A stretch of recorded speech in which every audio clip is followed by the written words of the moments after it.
yang baru, dan kita percaya apa yang telah kita lewati minggu yang lalu, bulan yang lalu, itu semua adalah penyertaan Tuhan. Amin. Puji Tuhan. Saatnya kita membawa ucapan syukur kita. Kita membawa persembahan hati kita. Bersyukur, memuji, memuliakan nama Tuhan. Karena hari ini ada bukan karena kuat dan gagah kita, tapi semua hanya karena kemurahan Tuhan.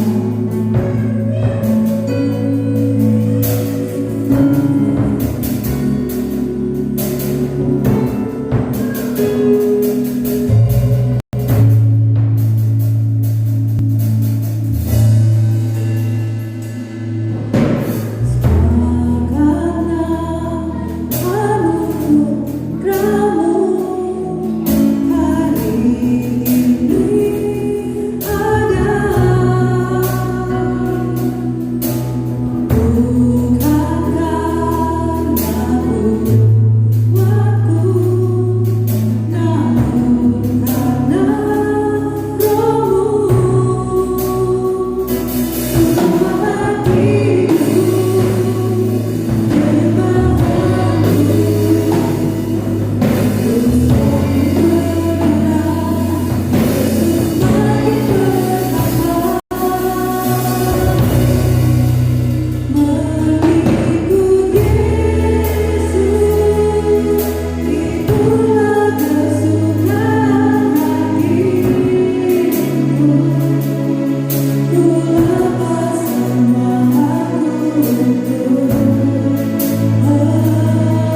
saat ini kami boleh ada sebagaimana kami ada, bergerak dan bernafas. Tuhan, kami yakin dan percaya Tuhan Yesus, ini semua bukan karena kuat dan gagahnya kami mengatur kehidupan kami, tapi kami yakin dan percaya Tuhan yang hanyalah oleh kemurahan dan kebaikan yang Kau boleh berikan dalam kehidupan kami. Tuhan, untuk membalas kebaikan-Mu Tuhan, itulah kami di pagi hari ini. Kami ingin datang beribadah kepada-Mu Tuhan, tapi sebelum itu Tuhan suci dan kuduskan kehidupan kami. Ampunilah kami daripada kesalahan dan dosa-dosa yang telah kami perbuat di hadapan-Mu. Biarlah Tuhan di pagi hari ini Tuhan kami boleh merasakan hadirat-Mu boleh turun di tempat ini. Kau memberkati juga pelayan-pelayan-Mu Tuhan, pemain musik, singer maupun WL Tuhan, kiranya Kau pakai. Biarlah Tuhan urapan-Mu boleh hadir di tengah-tengah perhimpunan kami. Tuhan, Kau ada kuasa iblis roh setan yang coba mengganggu perhimpunan kami. Kami memanggil Allah berkuasa Bapak Tengki, hancurkan setan roh jahat itu. Hanya di dalam nama Tuhan Yesus roh setan bisa Kau keluar. Nama Tuhan Yesus yang berkuasa. Siaplah kami Tuhan, mau menyerahkan ibadah kami di pagi hari ini. Kami buka di dalam nama Tuhan Yesus. Kami berdoa. Haleluya. Amin. Puji Tuhan, ibadah kita sudah dibuka di dalam doa. Tuhan kita baik, amin. Saatnya kita mau memuji Dia, kita mau masuk gerbangnya dengan bersyukur. Kita mau angkat pujian, bersyukur.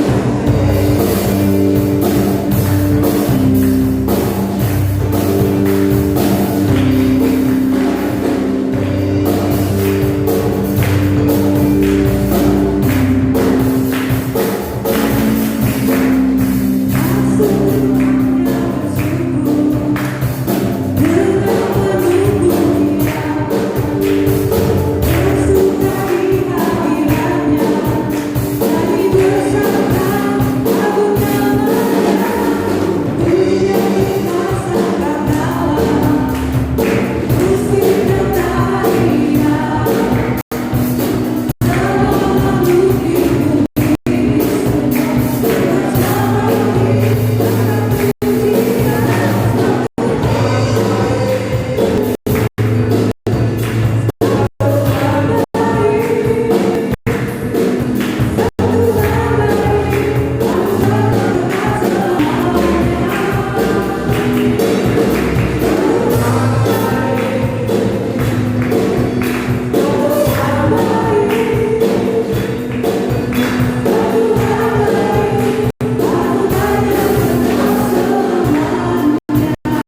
berlimpah sesuai dengan kekayaan dan juga kemuliaan-Nya. Haleluya. Tiba saatnya saudara-saudara kita mau mempersiapkan hati kita untuk mendengarkan kebenaran firman Tuhan. Karena hanya firman Tuhan saja yang dapat melawan kehidupan saya dan saudara. Yang dapat merubah setiap harinya, setiap saat kehidupan kita diperbaharui. Karena firman itu adalah Tuhan Allah sendiri. Satu-satunya Tuhan yang setia. Satu-satunya Tuhan yang dapat dipercaya. Saya undang saudara-saudara untuk bangkit berdiri.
Bapa di surga, Bapa yang kami muliakan Engkau di dalam nama Tuhan Yesus Kristus.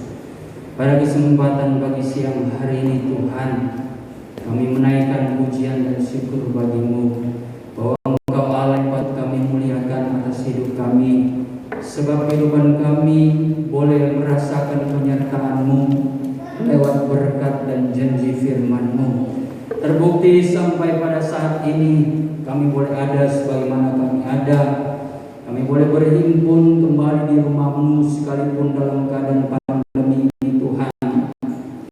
Tetapi kami percaya dengan iman, ketika kami datang dengan bersungguh-sungguh, Engkau akan pernah membiarkan kehidupan kami Tuhan.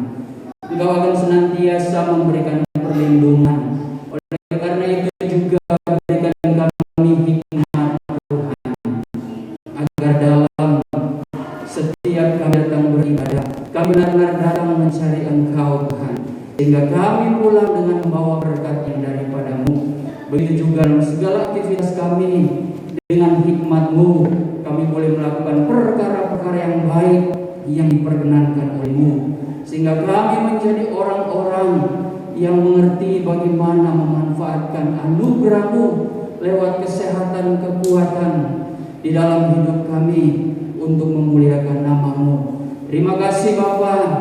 Saat ini kami tahu hikmat yang kami peroleh hanyalah datang dari kebenaran Tuhan yang membentuk iman kami, membentuk pribadi kami semakin hari semakin sama seperti-Mu ya Bapa.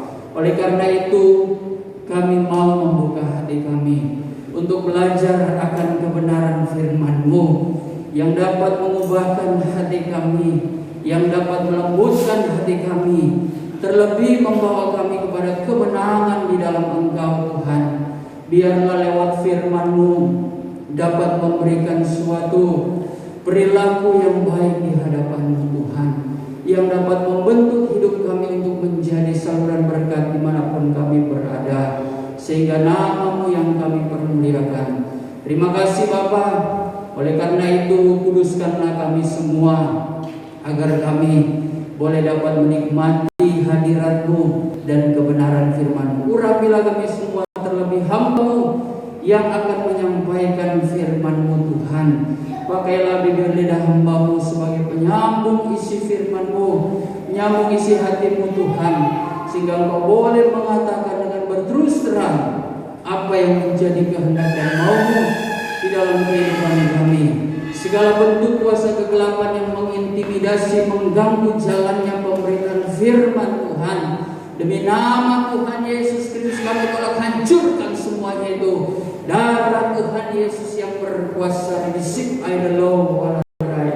Terima kasih Tuhan, terpujilah nama-Mu. Berkatilah setiap persembahan anak-anak-Mu, jemaat-Mu yang sudah memberi dengan penuh sukacita.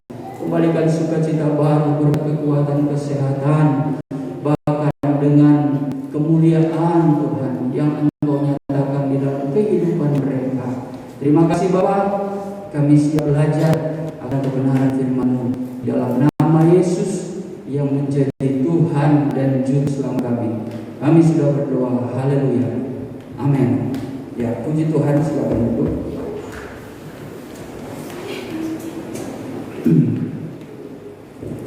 Ya, kita bersyukur kepada Tuhan kalau saat ini boleh kembali berhimpun dalam keadaan sekarang ini, kita boleh kembali bersemangat, dan biarlah waktu yang diberikan kepada kita menjadi kesempatan yang baik yang kita boleh nikmati di dalam rumah Tuhan, di dalam hadirat Tuhan, karena di dalamnya mengandung janji Tuhan yang akan memelihara tubuh rohani kita dan tubuh jasmani kita.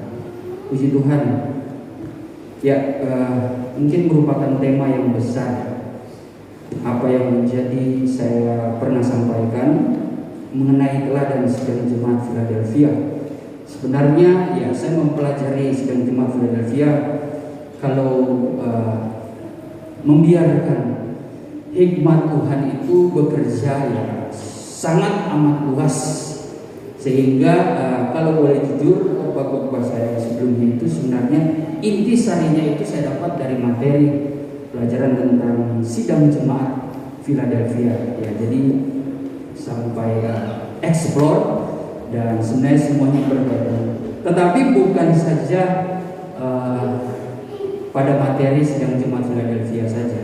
Firman Tuhan itu kalau kita bersungguh-sungguh menyelidikinya, Tuhan dapat bekerja melalui Roh-Nya, memberikan inspirasi, penerangan bagi kita kalau kita membacanya dengan bersungguh-sungguh. Puji Tuhan, kita kembali lagi membuka Wahyu pasal yang ketiga, namun ayat yang ke-8.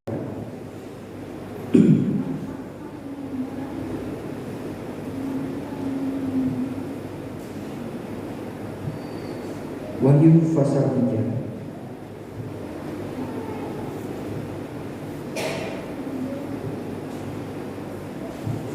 Wahyu pasal 3 ayat yang ke-8. Saya bacakan dalam salinan nama ya.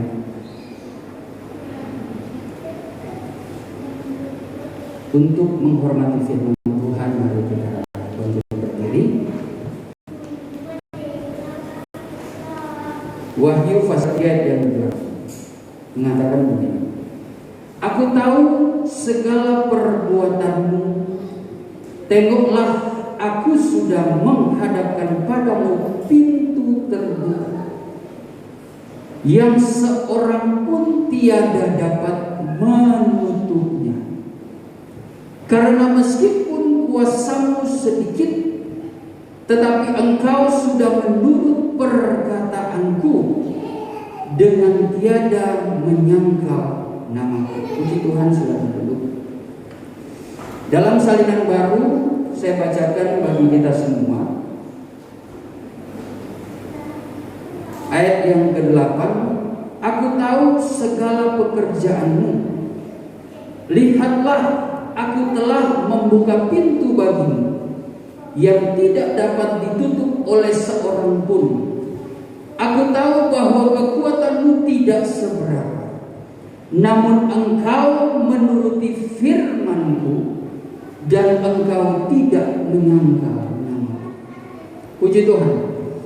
Firman Tuhan ini datang kepada kita untuk memberikan suatu nasihat, memberikan suatu teguran, memberikan suatu peringatan bagi kita sebagai gereja yang teramat dikasihinya. Jadi ketika kita sebagai gerejanya yang amat dikasihi, maka yang menjadi dasar kepercayaan kita, yang menjadi dasar pemahaman kita melihat kasih Tuhan, maka kita harus pahami bahwa hidup kita ini harus benar-benar dekat dengan kekasih. Tidak mungkin di dalam dunia nyata ini setiap orang yang memiliki hubungan sebagai suami istri itu terpisah. Jangankan suami istri, kalau yang muda-muda ini kalau lagi pacaran, wah kalau bisa lengket terus. Tapi kan kalau masih pacaran harus dibatasi. Belum muhrim. Jadi belum seperti dekatnya hubungan suami istri. Namun ketika kita melihat gambaran yang diberikan oleh firman Tuhan, bagaimana Tuhan dalam kitab Wahyu secara garis besar Dia mengungkapkan bahwa ada masa Tuhan menjadikan gereja ini dibentuk menjadi sempurna roh, jiwa, dan tubuh. Dan gambaran itu diungkapkan dalam Wahyu 12 dengan suatu penglihatan ada seorang perempuan yang bersalubkan matahari, berpijakan bulan, dan bermahkotakan 12 bintang. Tidak semua gereja dapat memahami ini dengan pengajaran-pengajaran yang mereka miliki. Ada yang berpikir bahwa ada yang bahwa Wahyu 12 ini menunjuk kepada Maria, ibu Yesus. Seolah-olah Maria menjadi ratunya, Yesus menjadi rajanya. Bagaimana kita bisa dengan logika berpikir raja menikah dengan ratu? Tidak mungkin mamanya sendiri menikah dengan anak. Ini sudah keliru dan sangat amat keliru. Sehingga dengan pemahaman seperti ini pun kita masih ternyata memuliakan sosok yang seharusnya tidak perlu kita sejajarkan kemuliaan manusia dengan Kristus sebagai Raja. Ada gereja yang menyamaratakan bapak-bapak gereja, para rasul, termasuk Bunda Maria, disejajarkan dengan kemuliaan Kristus. Makanya dalam pemahaman atau konsep pengajaran mereka seperti ini, orang-orang selain Kristus, yaitu manusia-manusia yang katanya sudah menjadi orang-orang kudus, itu dapat menentukan kita yang hidup di dalam daging ini, yang masih hidup di dalam dunia ini, akan mendapatkan keselamatan. Makanya kalau berdoa kita nggak usah ke Kristus, tetapi berdoa kepada orang-orang kudus. Maka kita patut berpikir, kalaupun jemaat New Ephrata mengagungkan, memuliakan, menghormati Gembala Sidang almarhum sebagai orang kudus yang mendapat tempat yang layak karena perjuangan kesetiaan, maka kita berdoa kepada beliau supaya kita beroleh selamat. Atau hamba-hamba Tuhan, para sesepuh-sesepuh kita, khususnya saya berbicara dalam kabar pengantin, sehingga kita bisa berharap bertemu beliau, berbincang-bincang dengan beliau, memimpikan beliau, bahkan penglihatan lebih banyak melihat beliau-beliau ini daripada melihat Tuhan. Nah, ini pelajaran yang sudah menimpa. Memang terkesan semua itu dikemas dengan kerohanian atas dasar firman Tuhan. Tapi kalau jemaat yang baru bertumbuh hanya amin-amin saja, ngangguk-ngangguk saja. Nah, di zaman sekarang ini, apa yang kita mau seberangkan dari kebenaran yang kita baca? Pintu yang sudah dibukakan oleh Tuhan ini adalah pintu surga. Saya sudah pernah menjelaskan itu tentang firman ini, bahwa pintu yang dibuka ini pertama-tama mengenai suatu pengajaran. Pengajaran ini adalah kunci yang menentukan kita akan bisa membuka pintu kerajaan surga. Dan pengajaran yang terjadi di gereja mula-mula, kuncinya itu diserahkan kepada siapa? Kepada Rasul Petrus.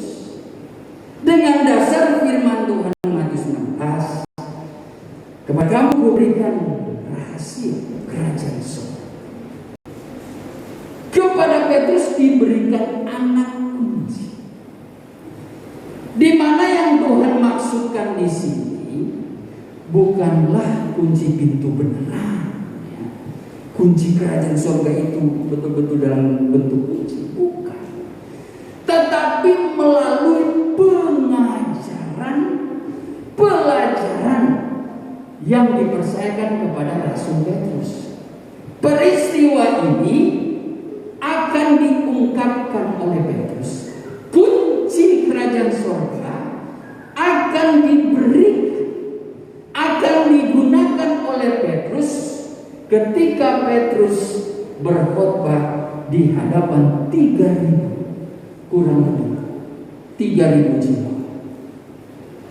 Dan 3.000 jiwa ini adalah orang Yahudi yang beragama, saudara. Makanya 3.000 jiwa ini melakukan baptisan ulang di dalam nama Tuhan Yesus. Karena sebenarnya orang-orang ini sudah melakukan baptisan. Nah, disinilah kita bisa pahami kenapa baptisan itu harus lengkap. Seperti bangsa Yahudi, orang-orang yang pada zaman para rasul ini hidup orang-orang yang percaya. Mereka ternyata melakukan baptisan. Mereka sudah melakukan, tetapi dengan baptisan Yohanes. Baptisan Yohanes adalah baptisan yang dilakukan oleh seluruh penduduk Palestina, orang yang berdiam di tanah Yudea, di Yerusalem. Mereka semua datang ke Yohanes. Dan formula yang dipakai oleh Yohanes Pembaptis itulah yang diungkapkan oleh Tuhan Yesus di Matius 28 ayat yang ke-19 dan 20.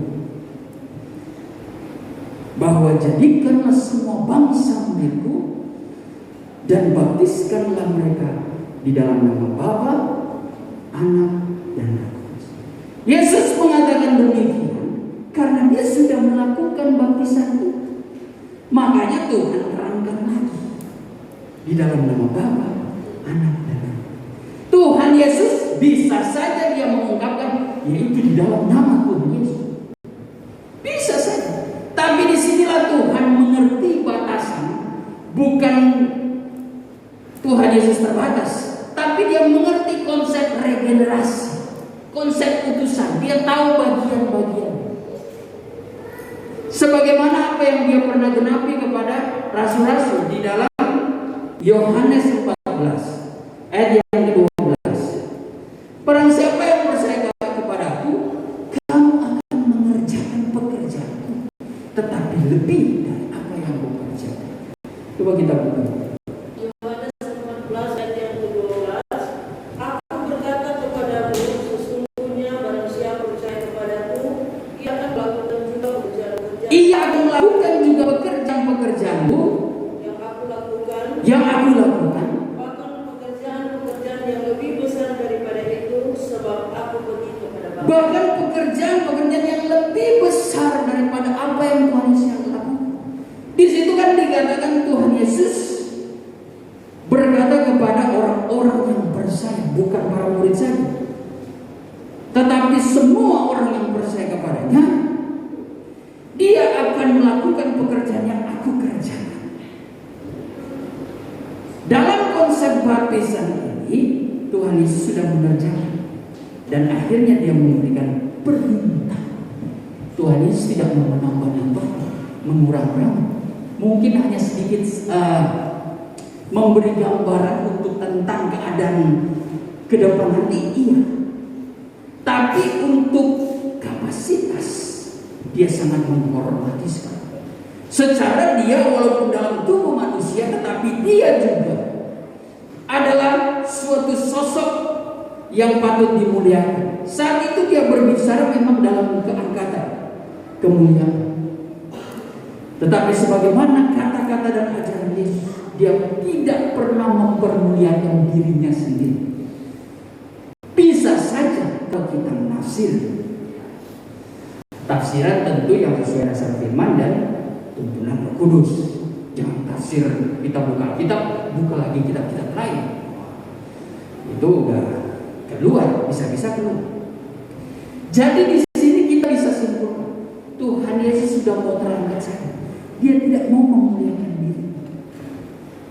Itu juga ajaran-ajaran yang diajarkan kepada manusia. Selalu yang dia perkatakan adalah bagaimana dia hanyalah utusan dari Tuhan.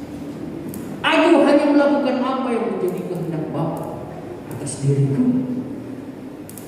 Dia sebagai hamba, Filipi 2 dikatakan dia mengosongkan dirinya, maka dia harus bercerita sesuai kapasitas.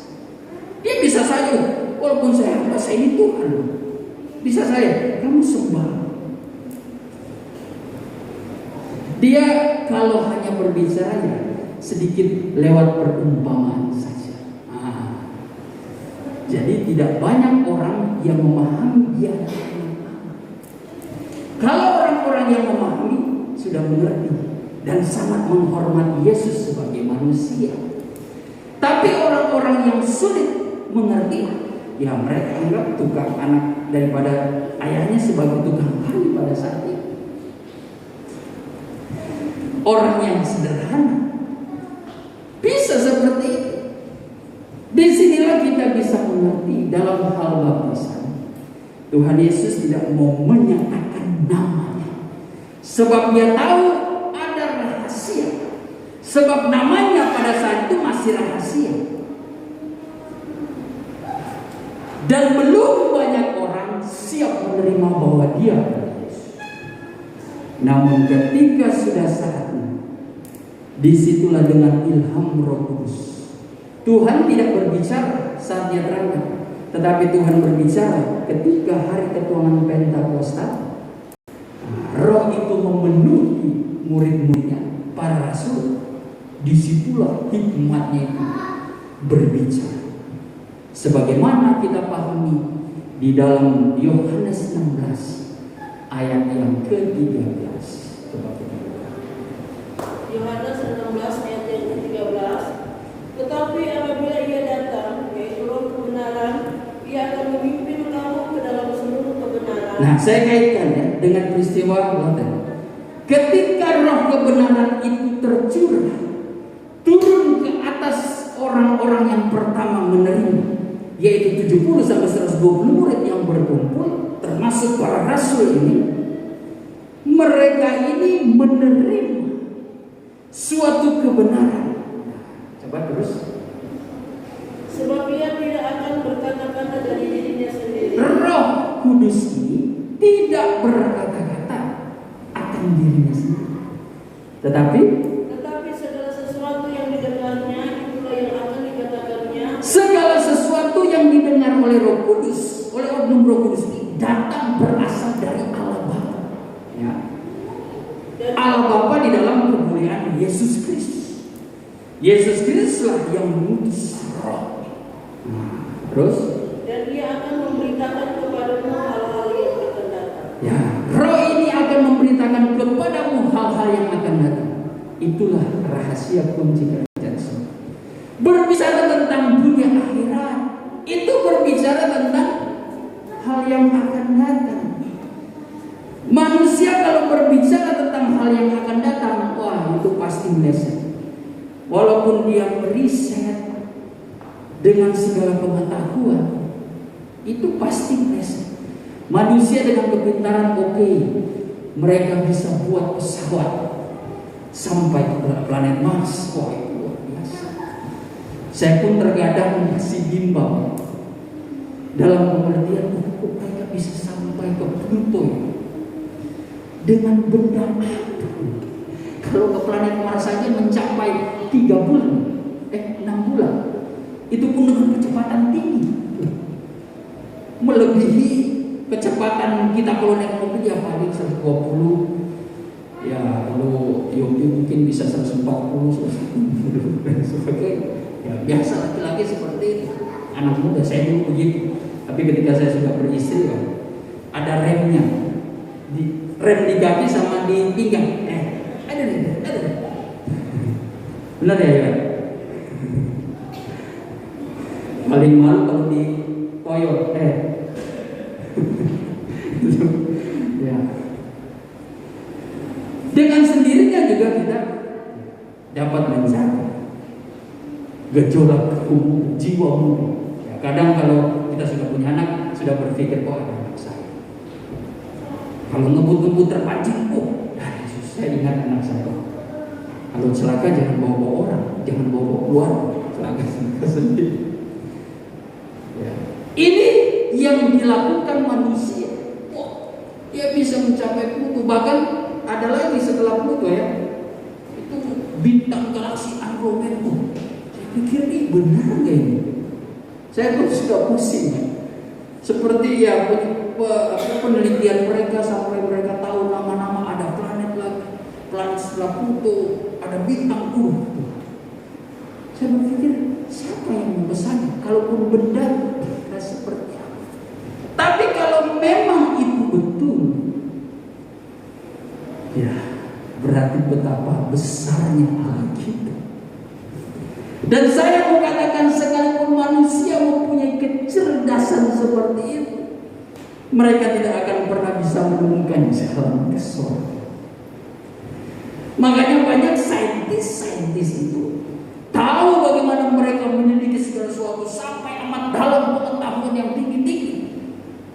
Yang mungkin ketika dia tingkat IQ-nya sudah tinggi, kita tidak tahu dia setiap bicara benar gak. Makanya terkadang saya meragukan ini para filsuf ini jangan-jangan bukan bohong.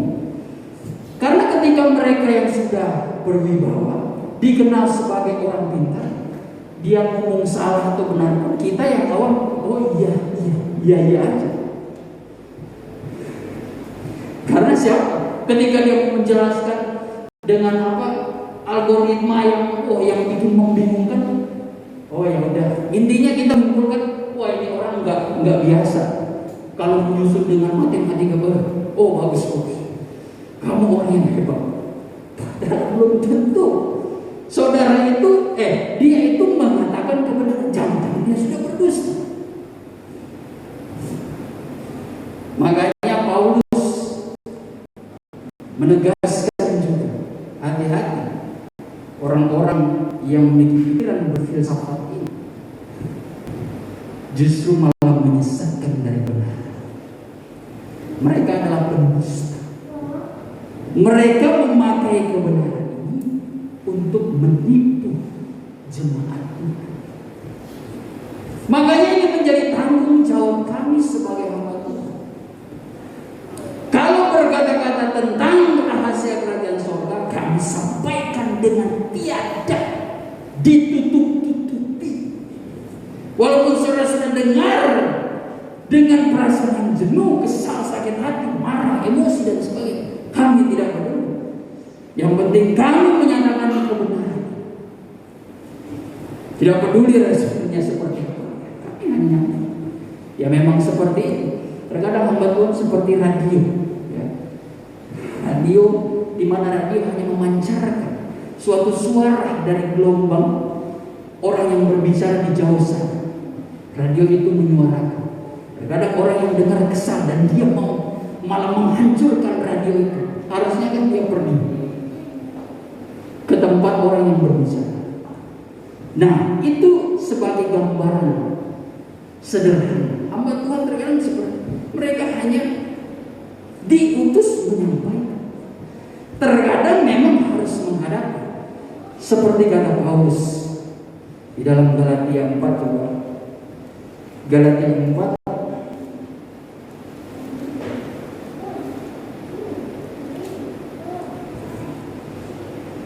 Galatia 4 ayat yang ke-16 dalam salinan baru. Apakah dengan mengatakan kebenaran kepadamu aku telah menjadi musuhmu? Ternyata orang seukuran seperti Paulus pun ketika dia berkata tentang kebenaran, dia melihat ada yang menjadi musuh. Ada yang menganggap dirinya itu musuhnya. Ya, kalau Paulus saja mendapat seperti itu tantangan, apalagi kami yang cuma hamba Tuhan baru kemarin. Jadi dengan pemahaman ini kami tetap menyampaikan firman. Jadi yang dimaksud dengan pintu yang dibukakan Tuhan, pertama adalah tentang keselamatan kita. Saya percaya khususnya jemaat Yesbani Efrata, sudah dibukakan. Sudah dibuka rahasia. Tetapi yang Tuhan tuntut adalah jangan kita berpuas-puas dengan keadaan kita. Pelajarilah 7 tingkat iman. Rahasia firman Tuhan melalui ajaran Rasul Petrus pada saat itu, yaitu Kisah 2 ayat 38. Bertobat, berbaptis, sampai bertobat.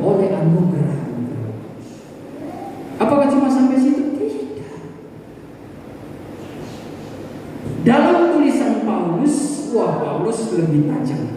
Dia lebih ke akar, lebih ke dalamnya. Setelah dia menjelaskan ini loh, beragamnya karunia-karunia, dia akan mulai jelaskan dalam 1 Korintus 14 manifestasinya, jalannya pekerjaan Roh Kudus seperti ini. Walaupun tulisannya mungkin singkat, tapi sangat dipahami.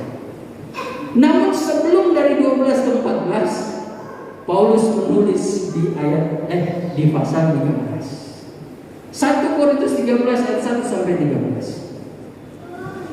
Dengan suatu pembukaan yang menampar diri kita, yang mengklaim kita sudah punya roh, tetapi Paulus katakan, sekalipun engkau memiliki karunia-karunia berbahasa lidah, berbahasa malaikat, berbagai-bagai bahasa, tapi kalau hidupmu tidak ada kasih, itu sama sekali tidak berguna. Lalu ditutup oleh Paulus dalam ayat ke-13, di antara iman, pengharapan, dan kasih, mana yang lebih besar? Adalah kasih. Jadi walaupun kita orang yang beriman, seperti kata daripada Tuhan Yesus,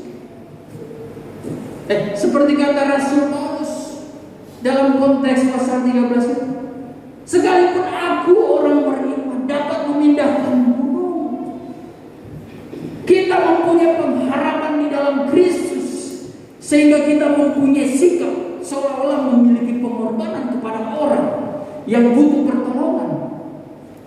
Aku rela tubuhku dibakar. Kelihatan pengorbanan kan? Tapi ketika Paulus mengatakan, namun aku tidak memiliki kasih, itu tidak berguna. Jadi ini seperti ukuran standar kita sebagai gereja Tuhan di sana. Gereja mula-mula itu sudah tinggi, apalagi kita sebagai gereja di sana. Walaupun kita beriman, kita menyembuhkan orang, tapi hidup kita tidak ada kasih, itu sama sekali tidak berguna. Karena bagaimanapun iman, pengharapan, kasih yang terlebih besar. Ini merupakan poin-poin. Ini merupakan suatu materi yang menjadi bagian rahasia kerajaan surga. Jadi keselamatan itu bukan yang selama ini. Kita semakin dewasa, semakin berkembang, semakin luas. Sehingga kita yang baru bertumbuh seolah-olah jangan kita berpikir, saya sudah melakukan pertobatan, saya sudah baptis air, saya sudah punya roh, memiliki karunia-karunia. Udah sesuai dengan letter luck saja. Tapi Tuhan mau kita harus berbuah-buah. Nah, ini yang dijelaskan Paulus. Harus berbuah-buah, memiliki buah-buah roh yang dibuka dengan perbuatan kasih lain, membawa sukacita, membawa damai, membawa kesabaran, membawa kelemah lembutan, membawa kebaikan, membawa kesetiaan, membawa pengendalian. Makanya dibuka dengan kasih, ditutup lagi dengan pengendalian diri. Kita punya kasih, tapi kita harus tahu mengendalikan diri. Jangan mentang-mentang dengan kasih. Semua orang kita kasihi tanpa batas. Sudah punya suami, masih mau mengasihi suami lain. Jangan seperti itu. Dengan saya mengasihi kok, saya mengasihi Anda. Padahal saya ada istri. Saya mengasihi. Saya mengasihimu sebagai rekan sekerja. Padahal sudah ada suami. Saya mengasihi sebagai teman sekerja. Kalau masih muda sih apa? Saudara mengasihi, saudara yang laki-laki mengasihi semua perempuan, oke. Tapi kalau dipilih menjadi istri harus tetap satu. Jangan saudara bercita-cita ingin menjadi seperti Raja Salomo. Kita kembali lagi kepada firman Tuhan. Ini yang dimaksud, yang merupakan pintu berkat. Kalau Tuhan sudah membuka, tidak ada seorang pun yang membuka. Pengajaran sudah dibukakan. Tidak ada satupun manusia yang walaupun mencoba untuk menyimpannya, untuk menutup terang pengajaran firman Tuhan, tidak bisa. Apalagi kalau sudah menjadi pengajaran yang tertanam, menjadi sebuah ideologi. Kalau kita mengenal organisasi yang viral ya, dari Syria sana, Turki, betul. Kenapa pusatnya di situ? Tapi kok bisa ada di Filipina, bisa ada di Indonesia? Padahal jauh sekali. Itu bukan karena orang yang mesti bersusah-susah, tapi karena ideologi, pengajaran, doktrinnya itu. Nah, inilah yang diinginkan Tuhan lewat pengajaran kabar pengantin. Walaupun saudara ada di luar negeri sana, di Swedia, di Amerika, tapi saudara memegang pengajaran kabar pengantin yang mungkin datang dari Indonesia, saudara tetap adalah orang yang menjadi sekumpulan pengantin Kristus. Jadi tidak perlu kami ke sana, bimbing, jauh membina dan sebagainya. Terkadang lewat pemahaman kita mendidik, kita melatih pikiran kita, menerima doktrin itu, sehingga kabar pengantin menjadi dalam tanda kutip sebuah ideologi dalam kehidupan yang tidak akan tergoncang. Jadi kalau ideologi kita ya, tentang kabar pengantin, harusnya kalau ada seperti pikiran-pikiran yang menyesatkan, kita harusnya lawan. Seperti Pancasila di negara kita. Kalau ada hal-hal yang lain, ini sepertinya tidak sesuai sila-sila, lawan. Oh, ideologi sebagai kabar pengantin. Apa? Bisa juga hidup dalam pertobatan, lahir baru, lalu memiliki anugerah dan buah-buah roh. Itu ideologi. Buah-buah roh ini buah pertobatan, buah pelayanan, dan buah Roh Kudus. Berat. Tapi kita kan punya akal yang sehat, punya hati nurani, apalagi sudah menurut. Kalau ada hal-hal yang tidak membawa damai, lalu membawa perpecahan, nah, saya percaya dengan kejujuran hati demi nama Allah yang hidup, Tuhan Yesus Kristus yang bekerja oleh Rohnya dalam hati kita harusnya ada. Udah lain ini cara orang ini. Udah lain ini cara hidup saya. Yang kedua jangan yang pertama. Yang pertama terkesan kita mengukur orang. Kita ukur deh. Udah lain. Puji Tuhan kalau kita menerima. Nah, itu tanda kita adalah orang yang melakukan firman Tuhan Yakobus 1 ayat yang ke-20. Jikalau kamu sudah percaya mengenal kebenaran itu, janganlah kamu hanya sebagai pendengar saja, tetapi sebagai pelaku-pelaku firman. Kalau masih kecil, kita boleh menyanyi kasih, sukacita, damai sejahtera, kesabaran, kemurahan, kebaikan, kesetiaan, kelemah lembutan, penguasaan diri. Inilah buah Roh Kudus mengalir dalam hidupku. Ku mau hidup dipimpin Roh Kudus setiap hari. Wah, anak kecil mereka menyanyi dengan sukacita tanpa memikirkan betapa sulitnya kalimat-kalimat itu dilakukan. Tapi setidaknya ada sukacita. Kita pun yang orang tua, yang nyanyi anak kita, yang nyanyi cucu kita. Tapi kok yang teriris-iris kita ya sebagai orang tua.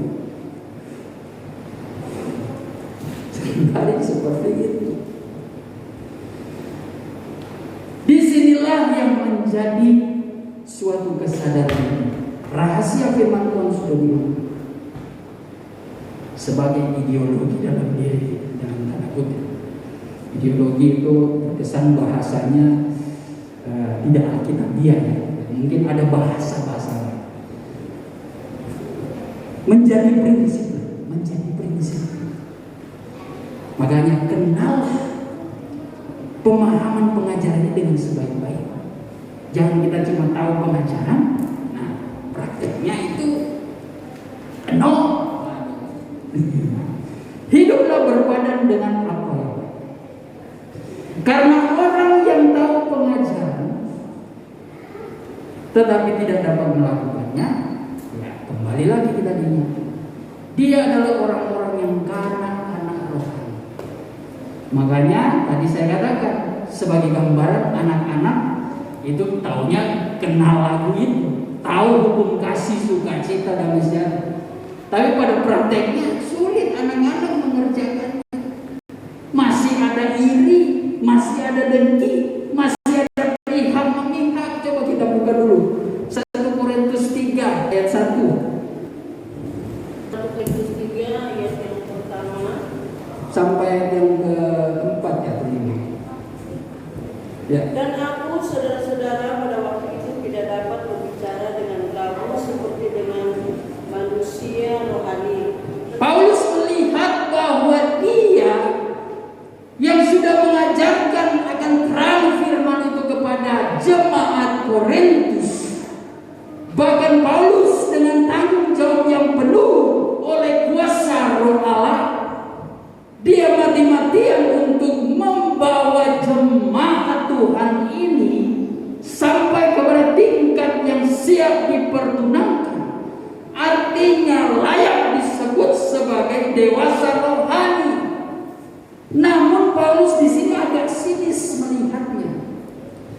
Aku berkata kepadamu, sepertinya bukan kayak berbicara dengan orang rohani, tetapi seperti orang yang bertabiat duniawi dalam salinan.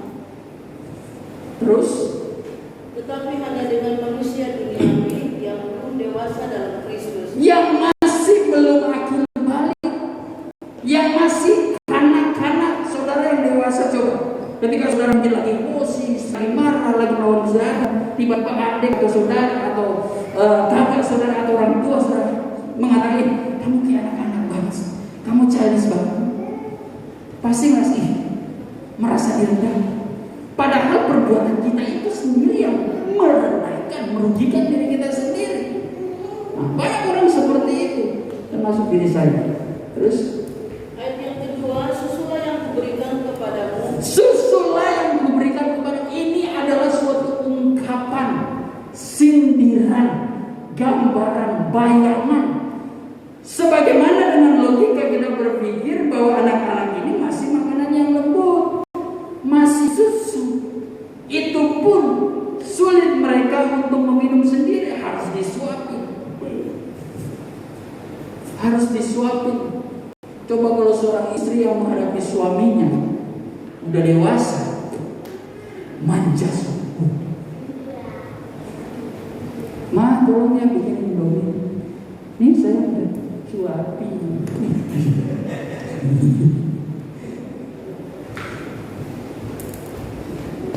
Ini tiup dulu panas. Kesel ya, rasanya nih disir. Tapi istri saya tidak seperti itu. Sangat kesal. Hati-hati terus. Bukanlah makanan yang keras, kamu belum dapat menerimanya, dan sekarang pun kamu belum dapat menerimanya. Justru mereka yang masyarakat belum siap menerima makanan yang keras. Baik karena mereka belum terima makanan-makanan sehat yang pahit pun. Kita kalau sudah dewasa, suka juga pahit, karena itu mengandung obat sayur-sayuran. Apalagi kalau ibu gembala sudah masak itu daun pepaya, bunga pepaya, singkong dengan terasi. itu enak. Tapi kalau dikasih sama anak kecil, sama John, gitu, dia nggak suka. Karena maunya yang manis. Terus Ayat yang ketiga, karena kamu masih manusia duniawi, sebab jikalau di antara kamu ada iri hati dan perselisihan. Paulus mengkategorikan karena kamu tidak bisa menerima teguran-teguran firman Tuhan yang seringkali pahit,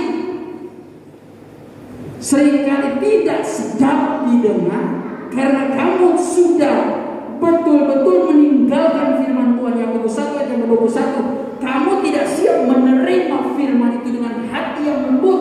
Kamu tidak siap menerima firman karena kamu tidak siap menerima, membuang segala pikiran, perasaan yang kotor dalam hatimu, sehingga kamu sulit menerima perkataan firman Tuhan itu. Pada waktu itu 1 ayat yang ke-13 mengatakan, tempatlah mereka supaya iman mereka sehat. Dalam salinan lama mengatakan supaya iman mereka sempurna. Itu yang menjadi tujuan pengajaran kita. Tapi kalau kita tidak bisa menerima firman dengan templakan kebenaran, gimana kita mau bertumbuh dewasa? Makanya Paulus mulai memberikan sederhananya, kamu manusia muda, kamu yang menjadi anak-anak rohani, maka akan ada iri, dengki, terus Bahkan kamu manusia duniawi dan bahwa kamu hidup secara manusiawi. Karena jika ada seorang berkata aku dari golongan Paulus, dan yang lain berkata aku dari golongan Apolos, bukankah hal itu menunjukkan bahwa kamu manusia duniawi dan bukan rohani? Sampai situ. Jadi kalau ada iri, kalau ada kedengkian, ada amarah, kedengkian dan iri ini yang membuat Kain dan Habel ini terjadi perselisihan. Yang tidak teruji imannya adalah Kain, sehingga dia tidak suka melihat adiknya diberkati, irilah dia. Dari iri Tuhan tegur pada Tuhan tegur sudah dibunuh ya. Atau Tuhan tegur dulu, hei Kain, kenapa mukamu muram? Kehidupan kita terkadang dalam satu kubu, satu organisasi, satu pengajaran, seringkali masih ada iri dengki. Kalau sudah iri, itu akan berjalan ke kedengkian. Karena iri itu disimpan menjadi dengki. Kalau sudah dengki, saya sudah pernah jelaskan, orang kalau sudah ada dengki itu seperti sudah memelihara kepahitan. Melihat orang yang kita benci saja, dia melakukan hal yang baik pun itu menjadi kecemburuan bagi kita. Tidak akan puas kalau orang ini lenyap dari hadapan kita. Itu kritis. Dan Alkitab sudah menggambarkan, selama iri kedengkian yang dimiliki Kain itu masih ada, ini orang harus lenyap. Dia tidak akan puas kalau adiknya sendiri tidak mati. Lihatlah kejahatan manusia.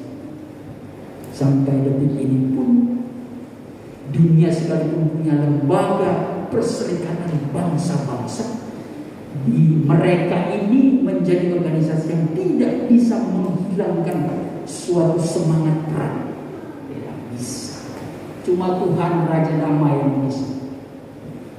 Kalau memang bisa, dengan dasar firman Tuhan, menjunjung tinggi kasih, saya percaya damai tanpa ada organisasi besar seperti itu, yang melibatkan 20 sampai 30 bahkan 60 negara. Walaupun yang satu saya damai, tapi yang satu bikin panas. Jangan, kamu begini-begini, kamu harus memberikan perlawanan. Jangan, satu lagi betul itu. Satu lagi, jangan, kita harus berdamai. Tetapi sulit. Tetap di dalam suatu organisasi itu, kalau ada suatu perpecahan, tidak ada kesatuannya, tetap akan terjadi peperangan.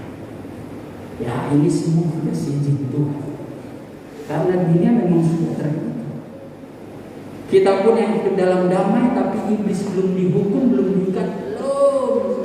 Dia akan selalu mencoba memutus tali rantai kasih itu dengan berbagai cara.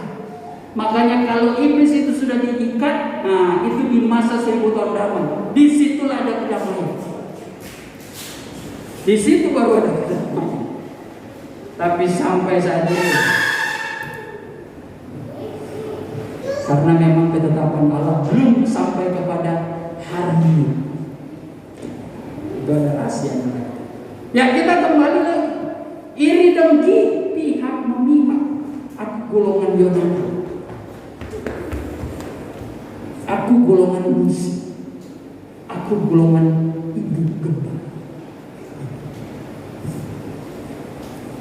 Terkadang masih ada yang memihak. Ketika ibu gembala melawan kesalahan, yang menjadi pengikut saya, gimana nih ibu gembala begini. Dan yang menjadi golongan ibu gembala pasti membela. Tetapi pada intinya Tuhan tidak mau seperti itu. Makanya Tuhan berusaha. Siapa sih ibu gembala? Siapa sih hamba Tuhan? Siapa hamba Tuhan? Siapa? Mereka ini hanyalah pelayan yang aku suruh.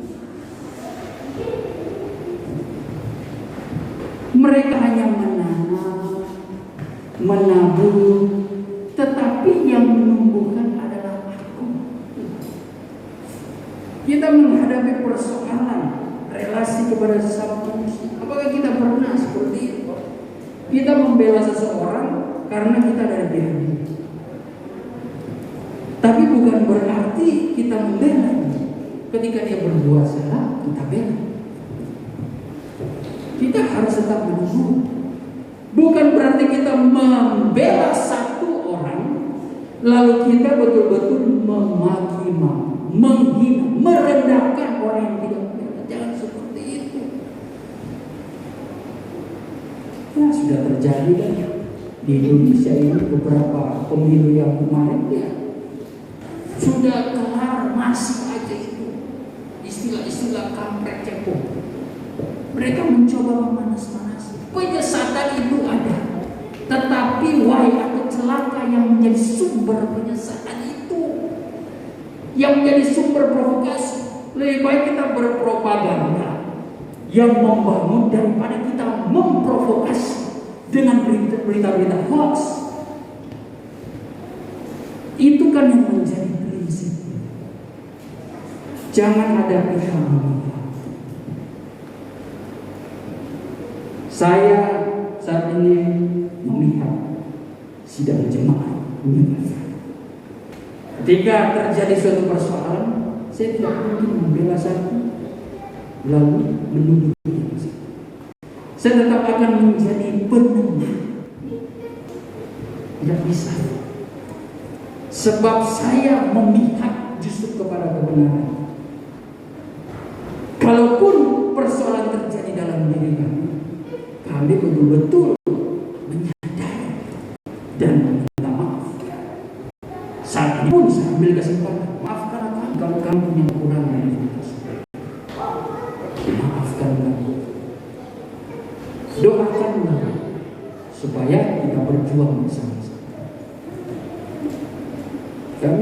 Kami tidak memihak, bukan berarti tidak atau membiarkan. Tidak. Kami memihak kepada Tuhan. Terkadang kalau terjadi suatu perselisihan, kami justru tidak menyukai orang yang melakukan ketidakadilan, orang yang berbuat jahat, bukan karena kami benci. Coba mungkin gambarannya seperti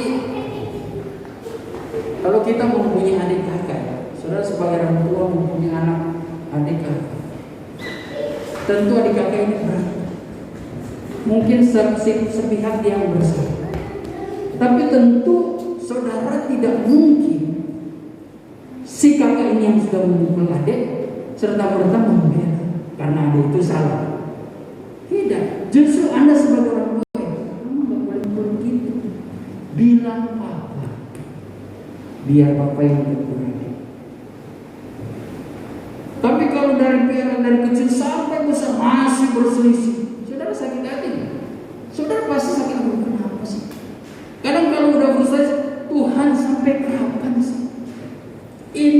anakku, adik-adik, kakak beradik ini mau aku. Karena korbannya kita yang terkadang berusaha di dalam kebenaran, kita pun melihat orang yang berselisih, harus keangguran kita tercabik-cabik. Karena di dalam perselisihan itu ada pertengkaran, ada saling sakit menyakiti, tidak ada keadilan. Sementara saudara menganggap dan mengasihi dua-duanya. Sekarang ini yang dipikirkan Tuhan, melihat manusia aduh. Saya kalau jadi Tuhan, udah gila kan? Ya habis gimana? Bukan salah manusianya mungkin. Ini karena iblis. Hal yang kedua mungkin ya dari pribadi. Yang sudah diingatkan, dekatkanlah diriku supaya kamu kuat. Lebih milih mendekatkan kepada limit, mendekatkan kepada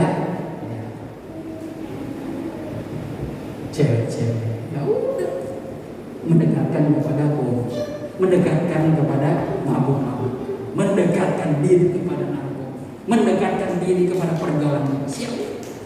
Ketika terjadi masalah, Tuhan mau. Kalau Tuhan larang, Tuhan membuat kita menjadi robot, pasti saudara serasa tidak hidup. Seperti ada suatu film, bagaimana perempuan ini hidupnya dijaga, diamati, dimonitoring kekasih, dan kekasihnya sangat positif. Dia tahu sampai jam makannya, jam mandinya, jam kerja, jam pulang kantor. Kalau sebelum pulang rumah dia mau kemana, setiap jam berapa dia tahu. Sampai perempuan ini merasa gila. Enggak kayak begini juga saya jadi istri. Karena merasa seperti tidak bebas. Ditambah lagi dengan posesif. Harus betul-betul kalau sudah diawasi dan harus menuruti perintah. Coba saudara, Tuhan memakai hukum seperti itu. Wah. Tapi kalau kita masih berbuat beraktivitas yang agak dunia menyenangkan, ada sedikit refresh, lepas sedikit, masih kekurangan Tuhan. Di dalam kekudusan Tuhan pun, saudara sebenarnya masih merasakan kekudusan. Walaupun di dalam kekudusan kita masih ada sedikit menderita, itu daging kita. Tapi yang pilihan Tuhan. Jadi ini yang diingatkan kepada kita. Jangan sampai kita kanak-kanak rohani memahami pintu yang sudah dibukakan Tuhan, tidak ada seorang pun yang hal yang lain berbicara berkat yang Tuhan berikan kepada saudara. Kalau saudara melakukan kebenaran firman Tuhan, saudara rajin berbuat baik, mustahil Tuhan menutup pintu berkat dalam kehidupan saudara. Saudara melihat mujizat kemuliaan Tuhan terjadi ketika suatu kalimat Tuhan yang membuka, itu adalah berbicara kuasa berkat yang diperkenankan Tuhan. Saudara bekerja keras, tetap hidup dalam kebenaran. Walaupun manusia banyak memusuhi saudara, mencoba merendahkan saudara, mencoba menutup jalan-jalan saudara, tapi kalau Tuhan yang membuka, mau atasan saudara seperti apa, mau jabatan apapun manusia itu seperti dia, kalau Tuhan yang membuka, tidak ada yang bisa menutup. Kadang kita yang paksa-paksa Tuhan buka, sudah berdoa saja supaya kita menjadi suatu pendoa yang tidak salah berdoa. Sebagai ayat terakhir, Yakobus 4 ayat yang ke-1 sampai ayat yang ke-4.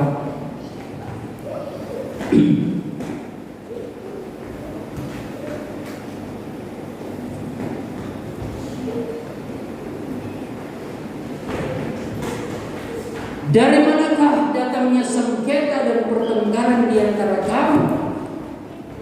Bukankah datangnya dari hawa nafsumu yang saling berjuang di dalam tubuhmu. Kamu mengingini sesuatu, tetapi kamu tidak memperolehnya, lalu kamu membunuh. Nah, ini cara-cara manusia. Nggak dapat sesuai keinginannya, dia membunuh orang. Membunuh orang yang bersaing dengannya. Minimal tidak membunuh jasmani, tetapi membunuh karakternya. Kamu iri hati, tetapi kamu tidak mencapai tujuanmu. Sudah hidup dalam dosa, kedengkian, tidak sampai kepada tujuan. Lebih gila lagi nih. Lalu kamu bertengkar dan kamu berkelahi. Nah, ini kesimpulan mereka yang hidup dalam kedengkian. Udah nggak dapat kecemburuan, akhirnya udah kita pet aja. Kita berantem, mencari persoalan bagaimana supaya tangan kepala saudara ini bisa mencapai kepada wajah. Minimal walaupun gua kalah, gua udah ada, tangan gua itu udah sampai di muka lu. Lalu ya, kamu tidak memperoleh apa-apa karena kamu tidak berdoa.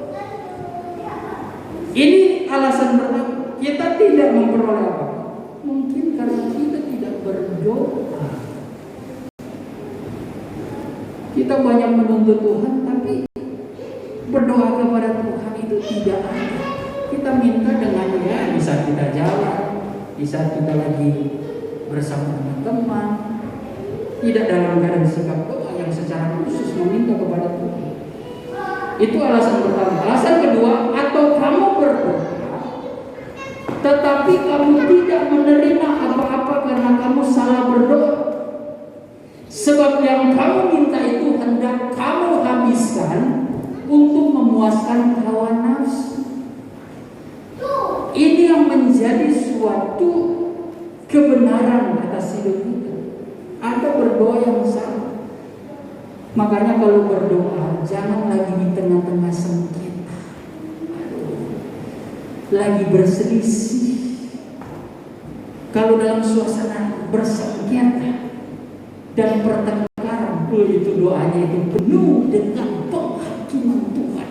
Saya sudah katakan, 1 Petrus 4 ayat 7 mengatakan, kuasailah dirimu supaya kamu menjadi tenang dan berdoa, sehingga dalam suasana tenang doamu pun isinya ucapan syukur, isinya bagaimana Tuhan aku serahkan jalanmu yang terbaik, cara yang terbaik.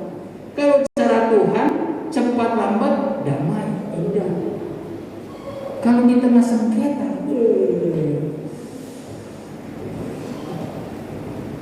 penuh dengan penghakiman. Hai kamu orang-orang yang tidak setia, tidakkah kamu tahu bahwa persahabatan dengan dunia adalah permusuhan dengan Allah? Jadi barang siapa hendak menjadi sahabat dunia ini, ia menjadikan diri musuh.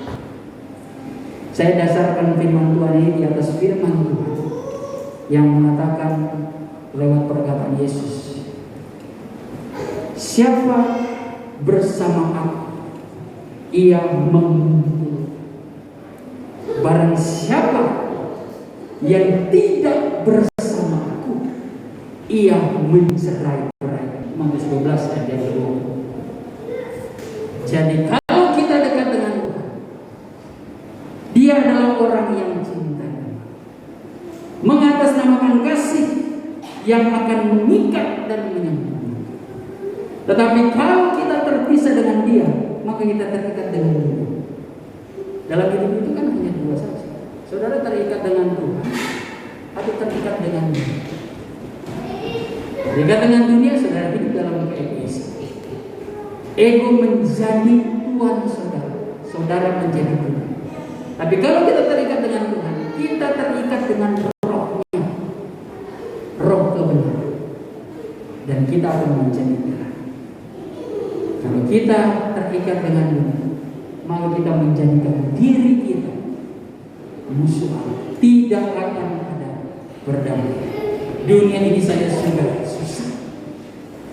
Dalam berjemaat, dalam berorganisasi, di dalam keluarga pun pasti ada percekcokan, pertikaian, pertengkaran, perselisihan. Sudah pengenapan firman. Tapi dengan penerapan firman menggambarkan dengan berterus-terang. Kita sudah tahu seperti ini, jangan kita aminkan. Oh, ya udah, memang keluarga kok sering bertengkar. Ya, kita amin. Justru diberikan suatu pencerahan nih dengan akal sehat kita. Tuhan mau setelah membaca hal yang diterangkan oleh firman tentang suasana keadaan yang buruk, kita dengan akal sehat. Nah, itulah kenapa kita butuh Roh Kudus. Roh Kudus mengantarkan kita supaya mengambil yang baik. Oh, sebenarnya pesan firman Tuhan ini, kenapa Tuhan katakan, aku datang bukan membawa damai tapi membawa pedang. 2 melawan 3, 3 melawan 2. Musuh di dalam hidupmu adalah orang rumahmu sendiri. Dikatakan ini, jangan kita mengaminkan, oh ya udah pas aja emang begitu. Ya udah, lu emang menjadi musuh gua. Lu sebagai adik gua, lu emang musuh gua. Bukan seperti itu kita mendapat pencerahan. Itu bukan pencerahan. Itu sudah diprovokasi oleh setan. Tapi dengan Roh Kudus memberitahukan, oh, supaya kita menciptakan damai, jangan ada permusuhan. Nah, barulah kita selidik firman. Tuhan itu cinta, tidak suka persis. Maka kita berusaha untuk tidak menjadi seperti yang dikatakan oleh Tuhan. Makanya Paulus pernah katakan, setelah Paulus menyatakan 4 dosa besar yang dilakukan bangsa Israel, apa yang dikatakan Paulus? Semua ini menjadi peringatan bagi kita yang hidup di akhir zaman, supaya jangan melihat kekurangan Israel, tapi menjadi waspada, supaya kita jangan seperti menjadi Israel, tapi nyatakan Israel dalam hidup kita sebagai Israel yang dipilih sebagai umat. Roh dan firman itu berjalan bersama-sama seperti kereta yang berjalan di atas rel. Firman adalah rel, Roh Kudus itu adalah kereta. Kalau rel itu rusak, hancur. Tidak mungkin juga kereta berjalan tanpa rel, berjalan di aspal itu, hancur. Jadi saling mengikat antara Roh Kudus dengan firman. Kita berdoa. Bapa di dalam sorga, terima kasih atas kebenaran firman Tuhan. Engkau yang menyempurnakan dalam hidup kami. Kami sadari Tuhan, kami banyak kekurangan. Kami mau disempurnakan. Oleh karena itu Tuhan, teruslah ajari kami untuk menjadi pribadi yang baik. Terima kasih Bapa di surga. Kami percaya kasih-Mu yang melembutkan hati kami. Kasih-Mu Tuhan yang telah menegur kehidupan kami. Sesungguhnya tidak ada seorang pun yang benar di hadapan-Mu. Seorang pun tidak ada yang benar di hadapan-Mu. Itulah sebabnya kami sangat mengucap syukur kalau kami boleh dibenarkan dengan darah yang memberikan kami suatu pemahaman bahwa Engkau berkorban demi memperbaiki kehidupan kami yang rusak. Ajari kami untuk kami menghargai pengorbanan. Engkau rela berkorban hanya untuk membentuk kami. Engkau begitu sabar menanggung sakit penyakit tubuh jasmani kami dan rohani kami, sehingga dengan kuasa-Mu, kasih-Mu, darah-Mu rela Engkau curahkan. Engkau membiarkan diri tersalib demi kami. Terima kasih Tuhan, kasih-Mu yang begitu kuat senantiasa membentuk hidup kami dengan kesabaran dan rahmat. Biarlah kami tetap Tuhan menjunjung kemuliaan kasih setia-Mu di dalam kehidupan kami.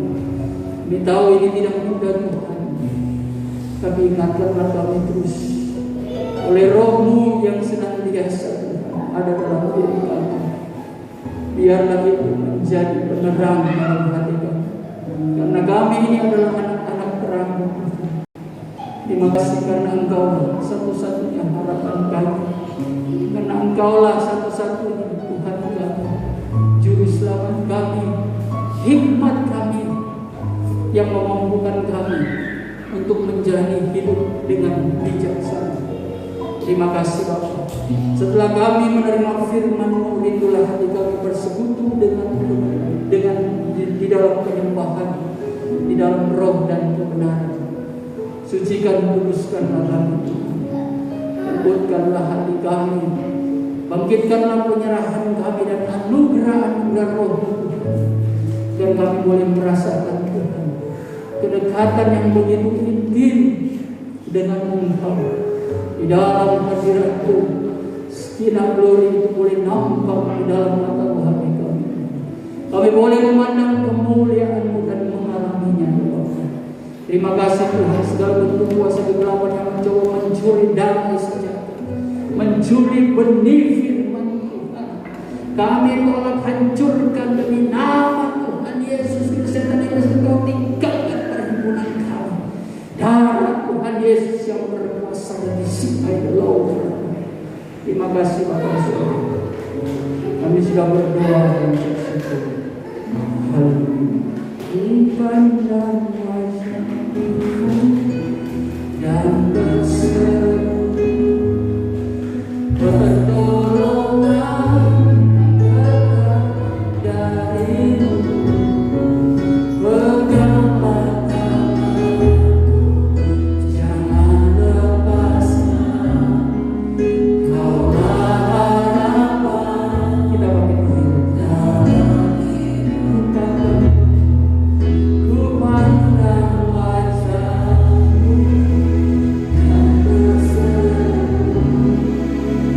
pertolongan datang dari-Mu. Peganglah tanganku, jangan lepaskan. Sekali lagi katakan dengan firman, bahwa Dialah yang dapat menopang hidup kita. Pandang wajah-Mu dan berseru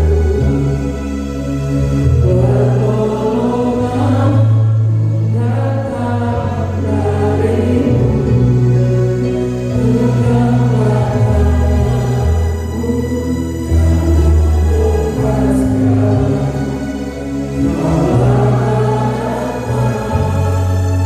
jangan lepaskan. Kamu pernah lepaskan Tuhan tangan. Biarlah tangan Roh Kudus yang memegang kehidupan kami. Kami rindu untuk memandang kemuliaan pada saat ini. Tolonglah kami dalam segala pergumulan hati kami, hidup kami, yang Allah yang menjadi sahabat bagi kami, yang akan menghentikan segala masa-masa kesulitan, kesusahan kami, dan Engkau akan membukakan pintu-pintu berkat sehingga kami menerima kemenangan di dalam Engkau, di dalam damai sejahtera. Terima kasih Tuhan.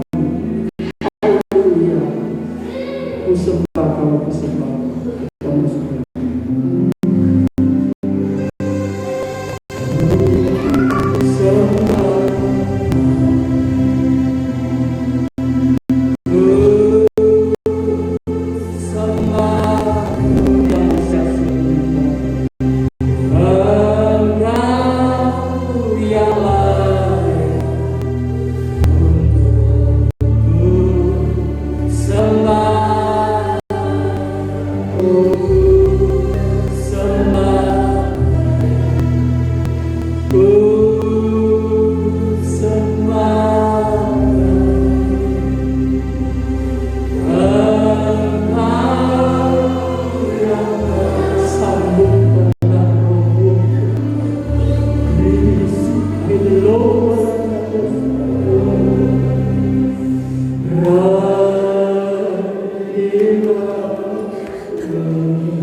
Let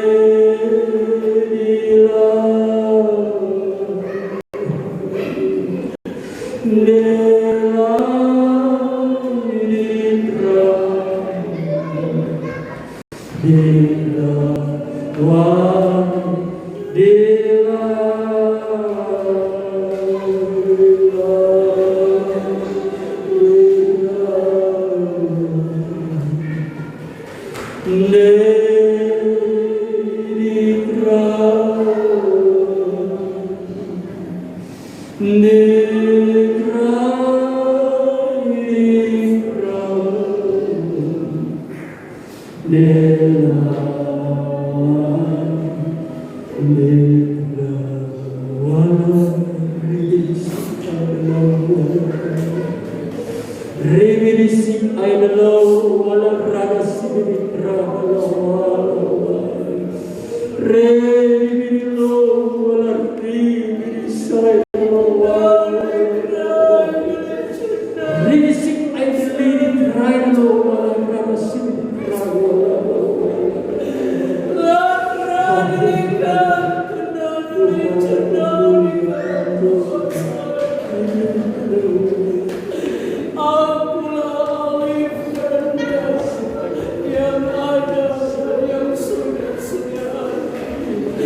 Bahkan yang akan datang kelak, yaitu yang